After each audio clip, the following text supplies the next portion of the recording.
Hi guys, William Stockbridge here from Build a Better Runner, and in this video we're going to be looking at everything running cadence. So we're going to be looking at what is running cadence, how to measure your running cadence, should you improve or change your running cadence, and 3 ways to improve your running cadence. So guys, let's get into it.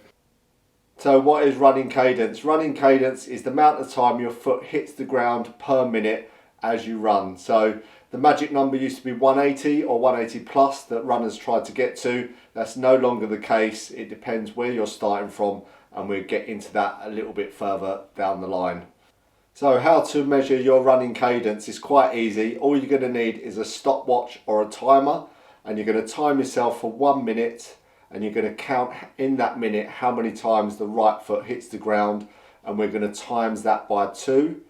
We're going to do that 3 times to give you your overall average as well. Another way of doing that is you can do that by 30 seconds, times that by 4. Again, do that 3 times and that will give you your overall average. So why would you want to change your running cadence? So there's a few things that flag up when it comes to running cadence, and that would be, or your running style, and that would be that you're probably a heavy heel striker. That you find that you can feel a lot of weight going through that back heel, and it would probably be advisable to just change your cadence slightly and just ease off of that back heel. So as you're taking the heel down, basically you'll be putting on the brakes a little bit if it's really heavy, and then obviously you have to start that running again. It takes up a lot of energy doing that.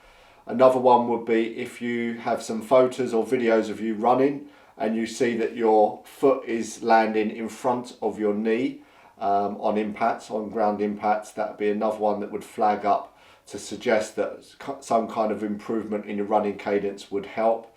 And another one would be pain as well. Sometimes if you get pain in the knee, hip or lower back, it's just where that kinetic energy as you're hitting the ground quite heavy is travelling up your body, and that's where it's meeting, and it creates that little bit of tension within that body and a bit of a jolt as well. So they would be the 3 things that flag up why you need to improve your running cadence. So number 1, and the first thing we will be looking at, is getting a Metrodome.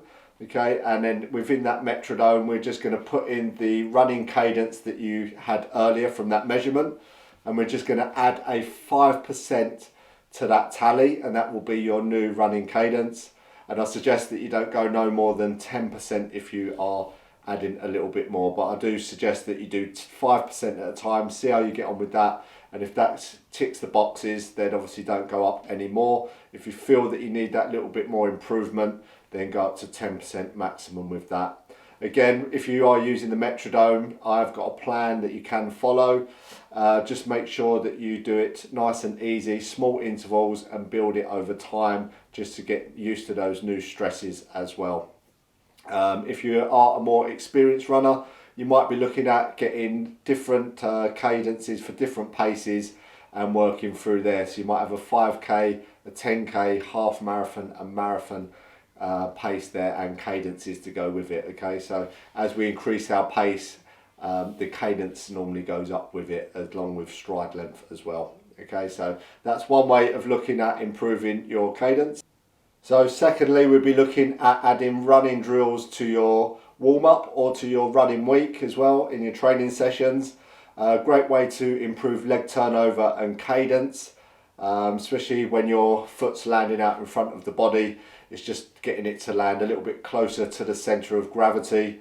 A good one for that would be your pistons, also your skips, so your A skips and your B skips. If you are a beginner, I do suggest that you go down to a B and an A march and do it nice and slowly.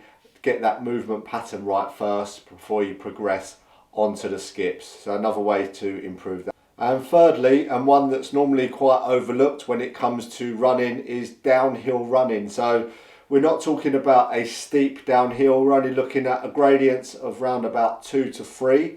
Okay, so it's very slight. And what you're going to do is you're going to do some intervals on there.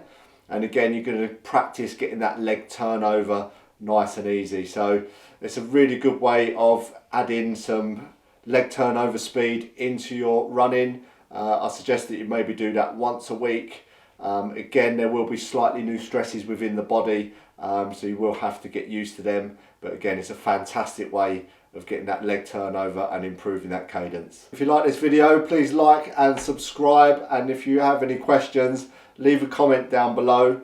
And if you'd like to see some more videos, or a video that you want me to just say, so put some information forward on, then just put a comment down and I'll do my best to get a video up and running on that. Until then, take care guys.